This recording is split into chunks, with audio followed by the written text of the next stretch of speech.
Please stand for the presentation of colors.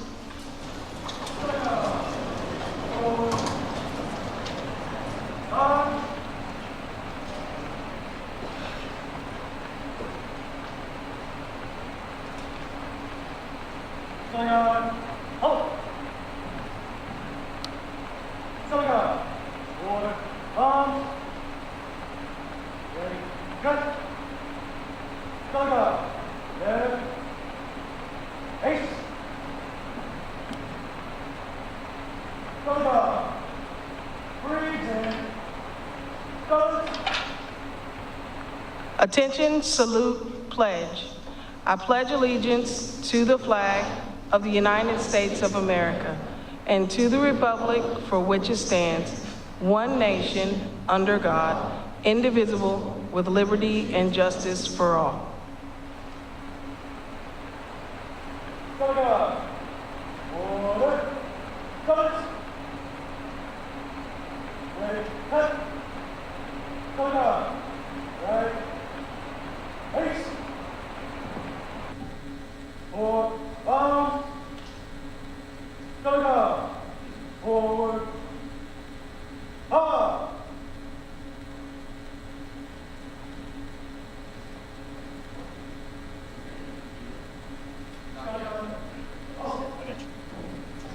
You may be seated.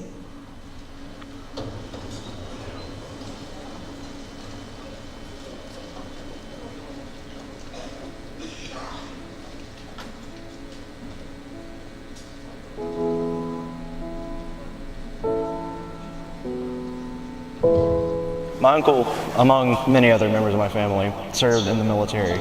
Yeah, he was serving in the Air Force for a good majority of his life. He originally wanted to go with Special Forces, but he kind of messed up his leg, and so he became an airplane mechanic. My father, he served in the Army, and now he's serving in the National Guard, which is a subset branch of the Army. He's been stationed in Kuwait. He's been to Bulgaria for he goes to Bulgaria kind of often for 2 weeks.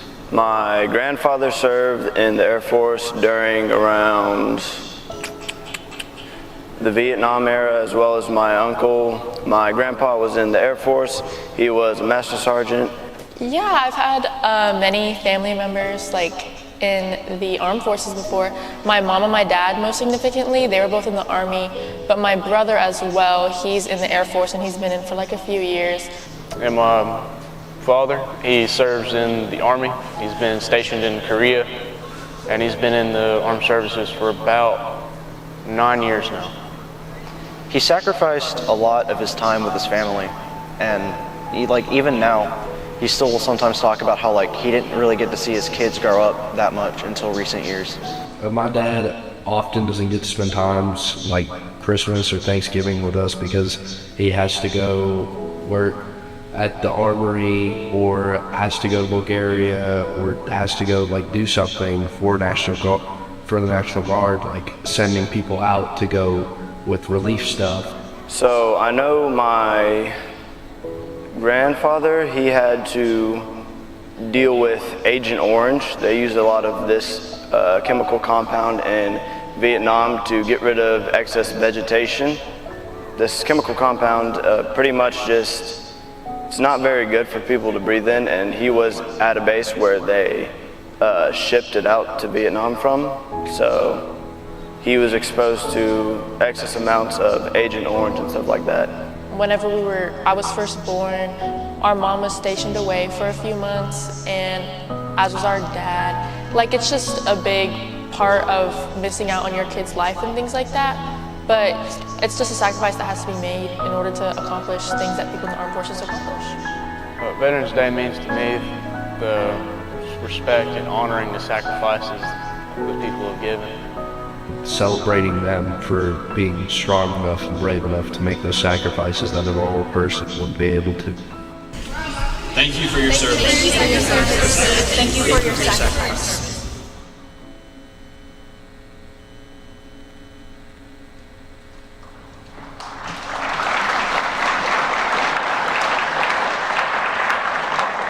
Good morning. I'm Dr. Candace Belt. I'm blessed to be the principal here at Walker Valley High School, and I'm honored and humbled to welcome our veterans that are joining us here today for our annual recognition ceremony.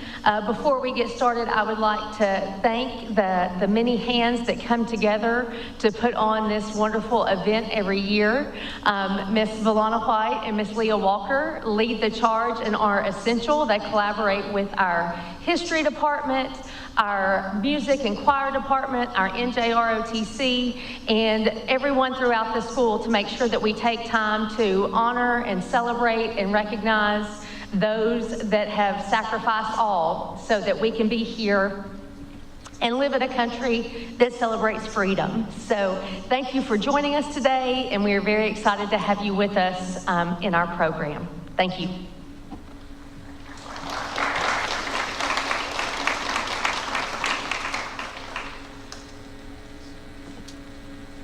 We're going to have a slight adjustment to our program, and so at this time I'm going to introduce to you our essay writer. Her name is Riley Miles, and she's a senior here at Walker Valley and actually this year's recipient of the Good Citizen Award. The Good Citizen Scholarship Program is offered through the Daughters of the Revolution organization, which encourages each local high school to choose only one senior each year who exemplifies academic excellence, a commitment to community service, and a love for history and American ideals. As part of the scholarship program, students are encouraged to participate in an essay writing contest. The question that Riley answered through her essay was this: service is an essential attribute of a good citizen. Discuss how service can foster a strong sense of community and strengthen our American identity.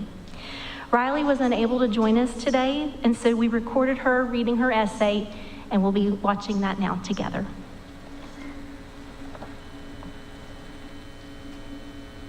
Service is America's foundation and beginning. Had it not been for those who had fought for our freedom during the Revolutionary War, the United States would look much different today.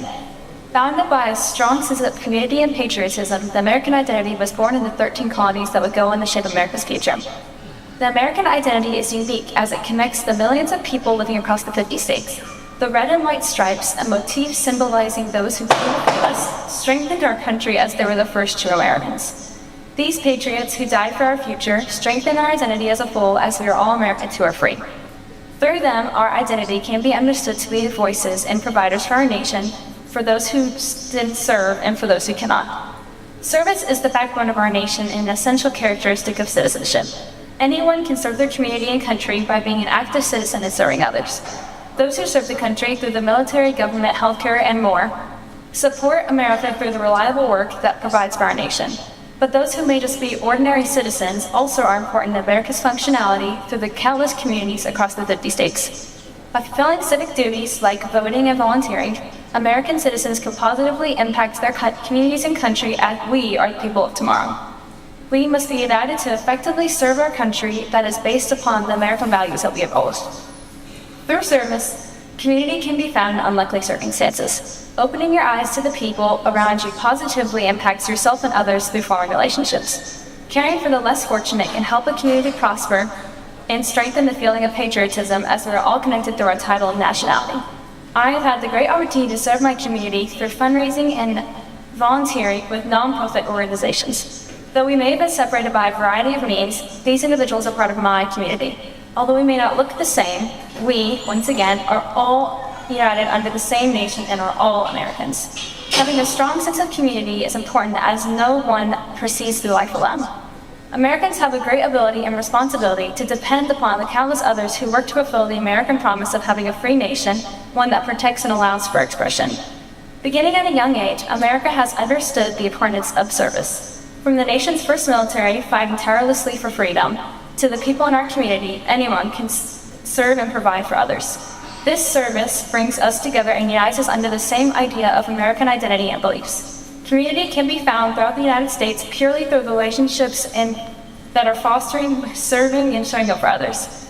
By serving each other, we can stand strong with our fellow citizens and support the America of tomorrow. The American flag flies high to remind us of this fact that we fight together, support one another, and are important in the building of our nation as it is our nation's DNA, the cornerstone of our beautiful country.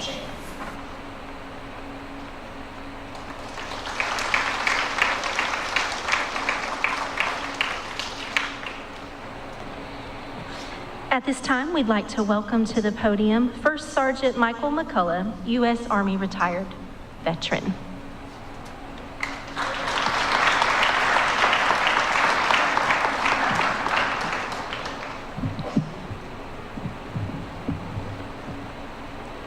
So good morning. You're all probably wondering why this guy's standing up here with the silly hat. I taught high school for 20 years. I used to teach my kids in the speech class that when you start a speech, you've got to have an attention getter. Well, there's too many of you for me to feed, so I can't get your attention that way. Jokes are risky, and I'm not a funny guy, so that's out. So I've got to wear a silly hat to get everyone to look at me. All right, this hat's called a Stetson.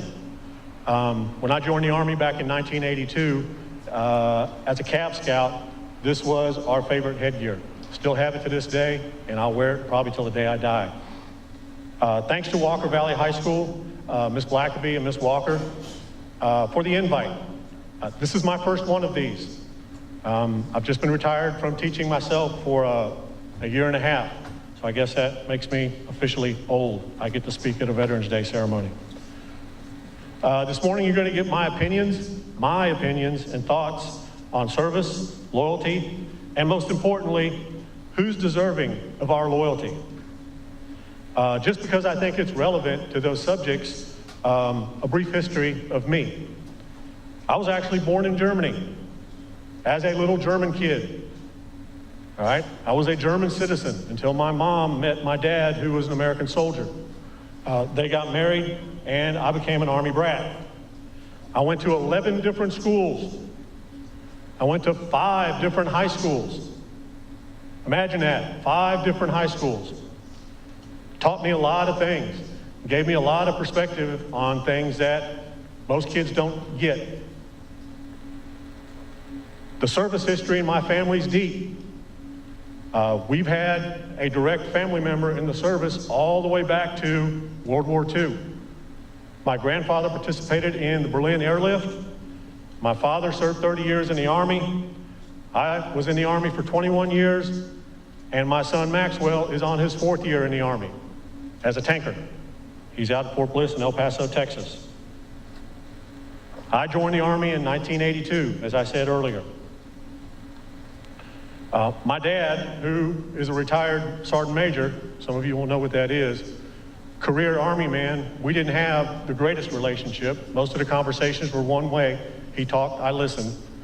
The one thing he said to me when I joined, and I keep this forever, and I tell everybody I talk to the same thing. Never, ever wish for a war. He spent 2 tours in Vietnam. Only one thing happens in war, and that's people die. And the person that you wind up shooting may be somebody just like you. So after I joined in 1982, I spent time in the 101st Airborne Division, the 82nd Airborne Division, and then in the Recruiting Command. Retired in July of 2003, August 2003, started working at Ottawa High School as their ROTC instructor. Stayed there for 20 years, coached the drill team, the Raider team, and spent some time as the golf team coach. And as I said, this makes me old and crusty and dusty. I'm speaking at a Veterans Day event. Never thought I'd be that guy, but here I am. So here we are on Veterans Day. Veterans Day is to honor those who serve. I'm going to ask a lot of questions because I was a teacher, and questions are what gets you by. So the questions are going to come. You won't have to answer because this is not one of those types of forums, but I will ask some questions. So what is service? Is it military only? I feel that to serve is an obligation, one that we all have. The book definition of service is the act of binding oneself by a social, legal, or moral tie to someone or something. Who can serve, or how can we serve? Some examples. You can serve in the military, Army, Navy, Air Force, Marine Corps, Coast Guard, in the reserves, or on active duty. Police officers, firefighters, paramedics, doctors, nurses. Another question, how about teachers? They're sometimes left out of the conversation. Do teachers serve? Are they fulfilling a duty or commitment? I feel they are. And here's why I know this to be true. I was a teacher after the Army. My wife is a teacher. My daughter is a teacher. I knew many people at Uwa High School that were teachers. One of them you have up here now, Coach Dunbar. We all love Coach Dunbar. Those that have him, those that don't wish they did. All right? He and I became close friends. My son still talks about him all the time from weightlifting class. Do they serve? Absolutely. I'm convinced they do.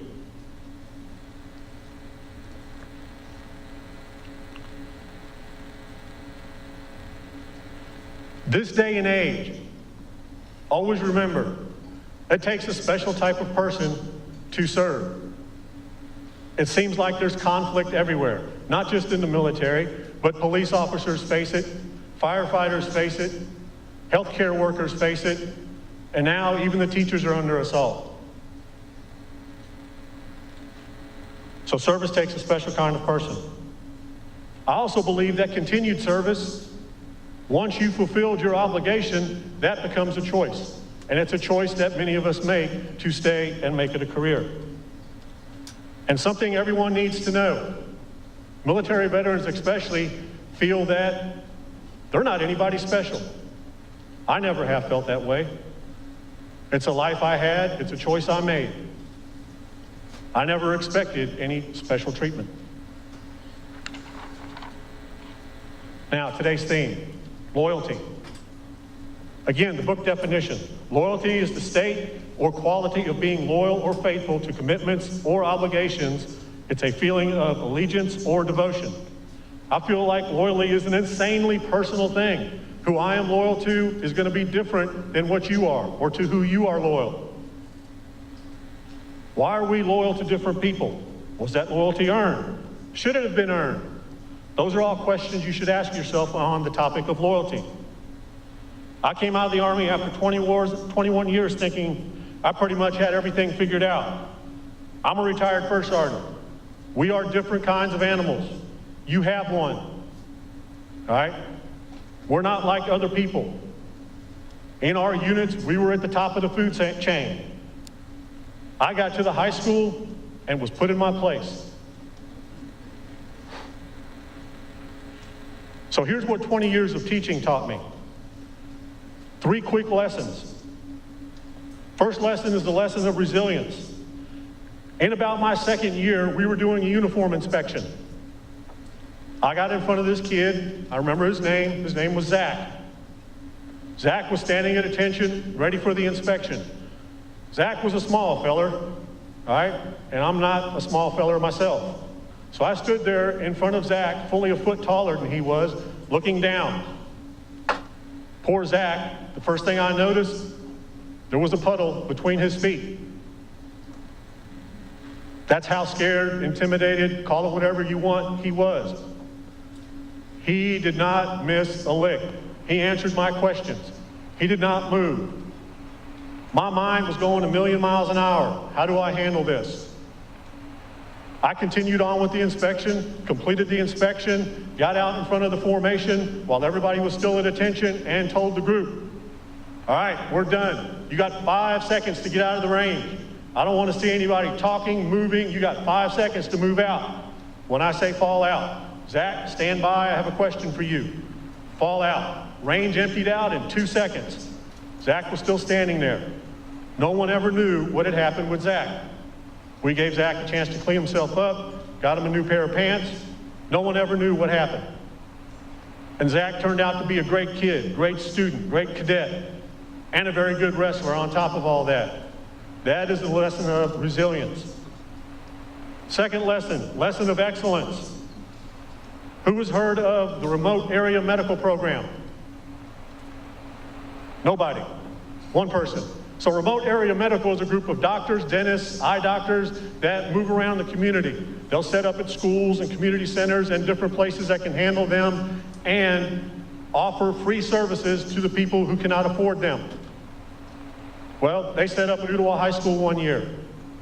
During that year, when they set up, the date that they chose just so happened to be a date that we all had prior commitments. The instructors did. So we couldn't be there with our kids when they were helping remote area medical. So it was a 100% kid-led endeavor. Our battalion XO took charge of about 40 cadets to help them set up. They set it up and they tore it down. When they were done, that Monday, the leader of remote area medical came to us begging, hey, I know we can't, but if we provide a bus, can we take your kids with you everywhere we go? We have never set up so well or torn down so well or so efficiently. And these kids have never touched any of that equipment. And it was led by one person. Her name was Alexis Vincent. She has been in the Navy now for almost 10 years, and she's currently working in the White House. Great kid. But she put it together and she made it happen. That's the lesson of excellence. The last lesson is the lesson of kind nature. A few years ago, we had a battalion commander. The battalion commander was the stud of the high school. His name was T.J. Warren. He led our battalion. He was a star football player. Actually got a full ride scholarship to Furman University. Played football for them for 4 years. He now flies jets in the Marine Corps, F-35s. Well, when he was in high school, he could have been anything that he wanted to be. He was the stud of the school. But I would regularly see TJ as I walked through the lunchroom, sitting with that one kid that never had anybody sit with him, and talk to him, and cut up with him, and be that friend that that kid didn't have. And he didn't do it just once or twice. He did it all the time. He didn't have to do that. But that's where you could find TJ during lunch. The lesson of kind nature. I figured out very quickly, at the end of the day, it's the kids. It's the young people. They are the ones who we should be loyal to. They are deserving. We are obligated to them, always. So it's our job as the adults to give our loyalty to the kids, the youth. Continue to teach, continue to be patient. Do not judge, be quick to forgive, be consistent. Have consequences for actions and be fair and consistent with those consequences. And just when we think there's no hope, no chance, we do it all over again. Never give up, never give in. Without the kids, there is no future. I believe this with all my heart. 20 years in the classroom with students and 21 years in the Army mentoring young adults in what makes me believe in the future, regardless of what those in power would like us to believe. The kids are the best of us. We're all going to be just fine. Thank you.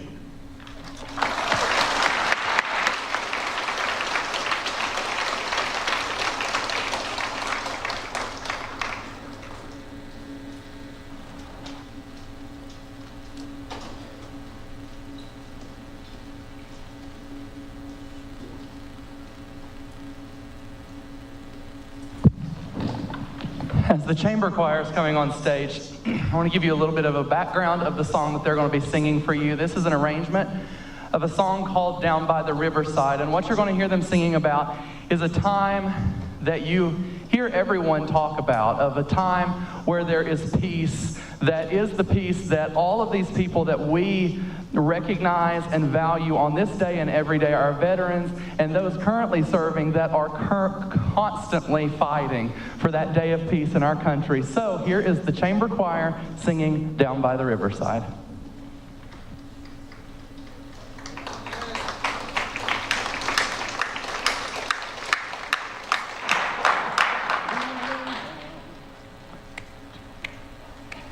Gonna lay down my burden down by the riverside, down by the riverside, down by the riverside. Gonna lay down my burden down by the riverside. To study war no more.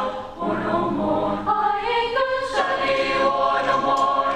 Ain't gonna study war no more. Ain't gonna study.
gonna try on my starry crown down by the riverside to study war no more. I ain't gonna study war no more.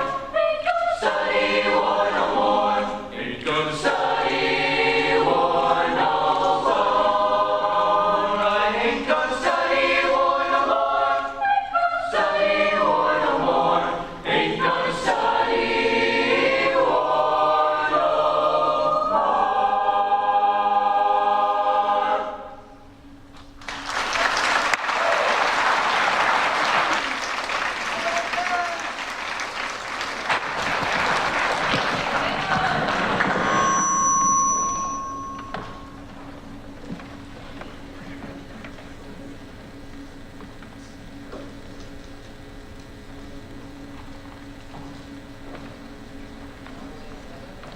All right, at this time, we would like to recognize each of the United States military branches by name individually. And so if you are a veteran or an active duty service member, if you would please stand if you are able when your branch is read. Starting with United States Army.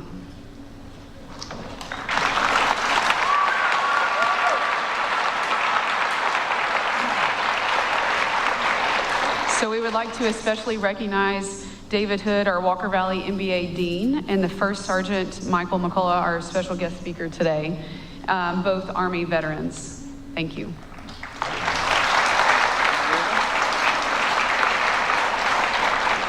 United States Navy.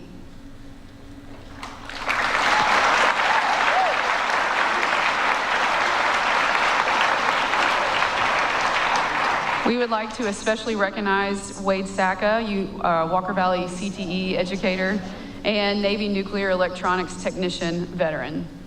Thank you.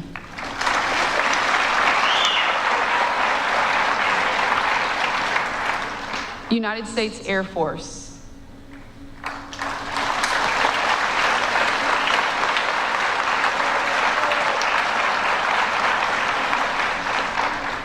We would like to especially recognize Alan Morris, our Walker Valley CTE educator and Air Force Sergeant.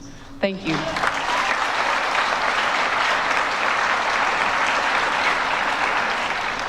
United States Marines.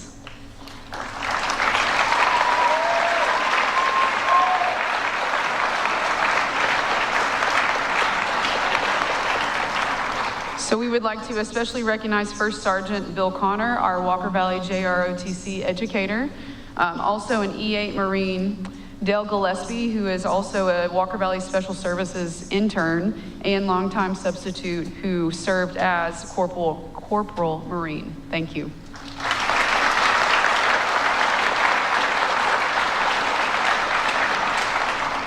United States Coast Guard.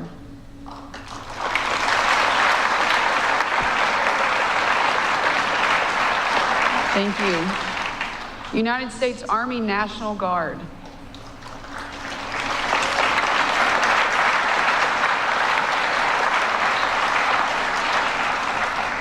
We would like to recognize Chelsea Day, who is a Walker Valley Science educator and National Guard specialist. Thank you.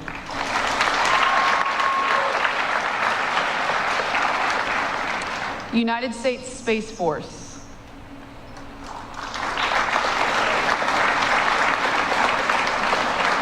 All right, and let's give one more applause to all of our veterans, all of our active duty service members.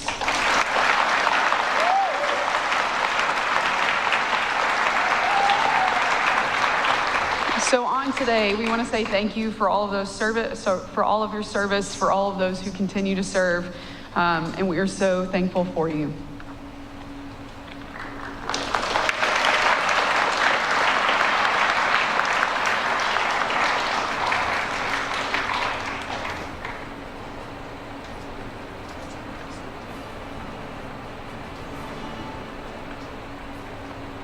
That's all the way.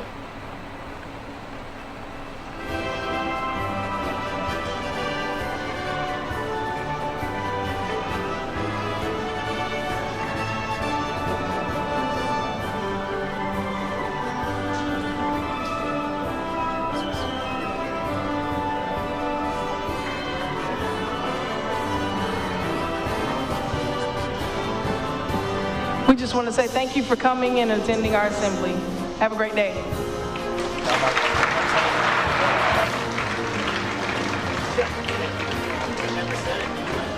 I just like